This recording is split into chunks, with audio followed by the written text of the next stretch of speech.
Le PEA, plan d'épargne en actions, est l'enveloppe fiscale la plus avantageuse pour investir en bourse.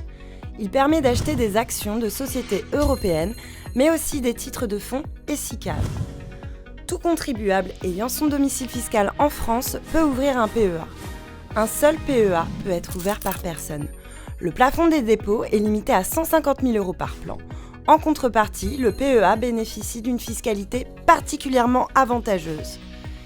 Il est donc très judicieux d'en ouvrir un au plus tôt, même avec une faible somme, simplement pour prendre date. En effet, après 5 ans et surtout 8 ans de détention sans retrait, vous pouvez bénéficier pleinement des avantages fiscaux du PEA.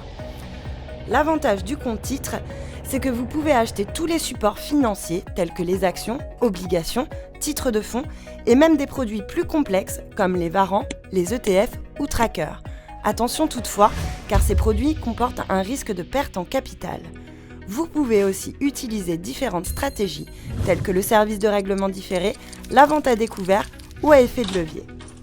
Depuis le 1er janvier, le compte titre profite de l'entrée en vigueur d'un taux d'imposition forfaitaire à l'impôt sur le revenu de 12,8%, auquel s'ajoutent les prélèvements sociaux de 17,2%, ce qui aboutit à un taux global d'imposition de 30%.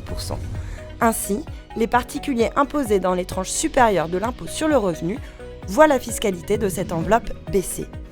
Pour résumer, si vous hésitez entre ouvrir un compte titre ou un PEA, demandez-vous d'abord quel est votre objectif, votre horizon d'investissement, sur quel type de produit vous voulez investir, en vous interrogeant notamment sur le niveau de risque que vous acceptez de prendre et sur l'espérance de rendement attendue. La fiscalité est un critère important, mais il ne doit pas être le seul dont il faut tenir compte.